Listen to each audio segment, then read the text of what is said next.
धन्यवाद करती हूँ अध्यक्ष महोदय। आपके संरक्षण में मुझे बेहद संवेदनशील विभाग के विषय की जिसकी बहुत आवश्यकता है मेरे जिले में, इसकी बात रखने का अवसर मिला है।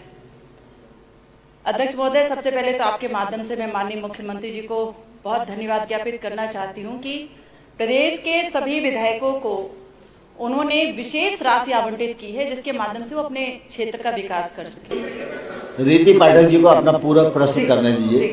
बहुत बहुत धन्यवाद अध्यक्ष महोदय। मैं तो अब समय काफी चला गया, संक्षिप्त में प्रश्न करो। मैं तो धन्यवाद देने के लिए खड़ी हुई थी क्योंकि क्षेत्र में मिले हैं और उसमें मेरी सहभागिता हुई है और एक बड़ा विषय है और आदरणीय मुख्यमंत्री जी ने संवेदनशील स्थल के लिए संवेदनशील भावनाओं के साथ एक संवेदनशील व्यक्ति का चुनाव किया है और उनसे हमारी उम्मीद इतनी हो जाती है कि मुझे लगता है जो सामान्य उम्मीद है उससे कई गुना ज्यादा बढ़ के होती है। माननीय उप मुख्यमंत्री जी की बात कर रही हूँ जिनके पास स्वास्थ्य विभाग का भी अमला है।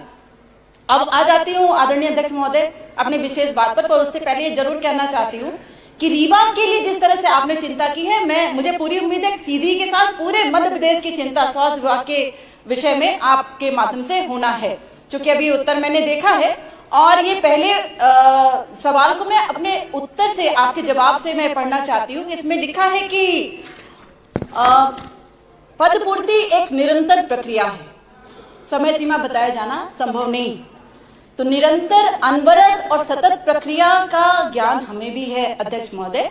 मैं बड़े ही विनम्रता से आदरणीय उप मुख्यमंत्री जी को ये निवेदन करना चाहती हूँ कि सम्मानीय उप मुख्यमंत्री जी जो स्वास्थ्य मंत्री भी हैं, मैं आपको बताना चाहती हूँ कि चूंकि आपको तो पता ही होगा हमारे सीधी जिले की स्वास्थ्य व्यवस्था हमेशा हाईलाइटेड रहती है।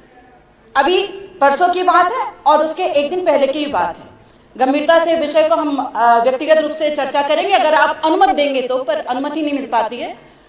मैं ये कहना चाहती हूँ कि इसमें 36 पद स्वीकृत हैं। हमारे जिला चिकित्सालय में जो विशेषज्ञों की बात करूं तो 36 पद स्वीकृत हैं जिसमें 12 पदों पर विशेषज्ञ कार्यरत है, सिर्फ 12 पद ही खाली है और इसमें जो रिक्त पद है उनकी संख्या अध्यक्ष महोदय 24 है। कैसे चलेगा हमारा अस्पताल? और चिकित्सा अधिकारी की अगर मैं यहाँ पर बात रखूं तो इसमें 21 पद स्वीकृत है जिसमें 17 पदों पर चिकित्सक कार्य कर रहे हैं, जिसमें संविदा और रेगुलर ये दोनों को मिलाकर मैं बात कर रही हूँ। तो चूंकि उत्तर तो मैंने पहले ही पढ़ दिया, अब आप उसी चीज को वो करेंगे, लेकिन मैं ये कहना चाहती पहला प्रश्न पूरा हो जाए अध्यक्ष महोदय आपके संरक्षण में मेरा ये कहना है पहला प्रश्न कि इसमें क्या सरकार के माध्यम से कोई विशेष निर्देश है कि जिनकी पदस्थापना हमारे डॉक्टरों के हमारे सीधी जिले में होती है लेकिन ये तुरंत 1 दिन 2 दिन के बाद दूसरे जिले में तीसरे जिले में चले जाते हैं, तो कम से कम ऐसे निर्देश दिए जाए कि 3 साल के लिए हमारे पिछड़े जिले में भी आकर काम करें। आदिवासी बाहुल्य जिला है और बड़ी आवश्यकता है।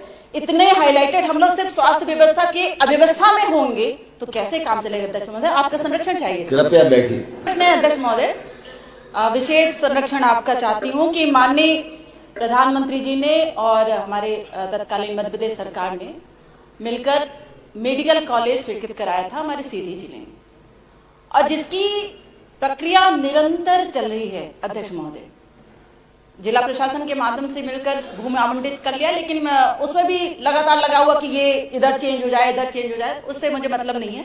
पर आपके संरक्षण में मैं ये कहना चाहती हूँ कि अध्यक्ष महोदय इसमें जो लगातार मैं चिंता करती हूँ पूछती हूँ तो इसमें ये उत्तर आया है कि पीपीपी आधार पर मेडिकल कॉलेज की स्थापना हेतु जारी प्रथम चरण की निविदा में किसी भी निविदाकार द्वारा कोई बिड प्राप्त नहीं हुई और होगी भी नहीं अध्यक्ष महोदय।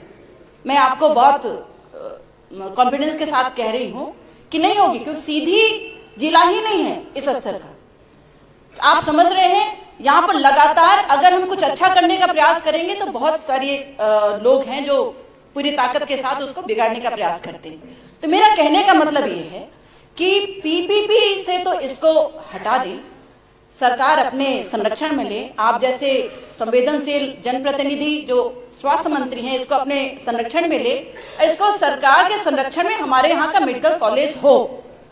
और देखिए आदिवासी बाहुल्य जिला है, हमारे यहाँ लोग आर्थिक रूप से बहुत कमजोर हैं, इंडस्ट्री एरिया भी नहीं है, अभी तक हमारे यहाँ ट्रेन भी नहीं पहुंच पाई है।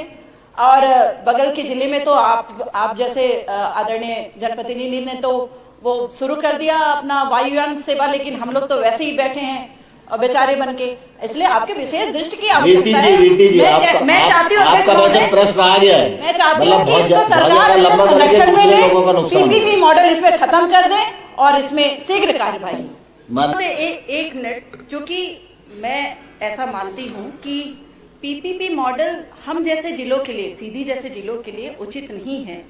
और यहाँ पर कोई भी बड़ा इंडस्ट्रियल बड़े व्यक्ति यहाँ पर अपना इन्वेस्ट नहीं करना चाहते हैं। मेरा निवेदन फिर से मैं अध्यक्ष महोदय आपके माध्यम से करना चाहूंगी कि इसको सरकार अपने संरक्षण में ले और सीधी जिले का उद्धार करे। अध्यक्ष महोदय, आदिवासी पिछड़ा जिला है, समझ में आ गया है। आयुष्मान कार्ड में माननीय मंत्री,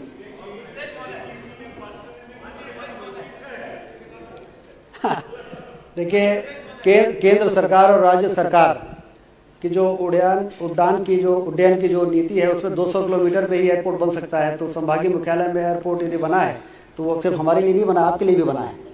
आप उसका पूरा उपयोग करिए और राजेंद्र सिंह जी भी उसका पूरा उपयोग करें। माननीय राजेंद्र सिंह जी, दो प्लेन चल रहे हैं भोपाल से रीवा, और तीसरा रीवा से इंदौर चलने वाला है 72 सीटर वाला। तो ये सब आप ही लोग के लिए किया जा रहा है। दूसरा, जहाँ तक पीपीपी मोड में, एक बार इनको बैठा के ले जाइए। कल परसों हमें जाना है, परसों आपका टिकट करा लेते हैं। तो जहाँ तक पीपीपी मोड पे मेडिकल कॉलेज शुरू करने की माननीय रीति जी ने बात उठाई है, तो ये नीतिगत फैसला हुआ है। और क्योंकि आजकल निजी निवेश को भी प्रोत्साहन करने का केंद्र सरकार भी बहुत जोर दे रही है।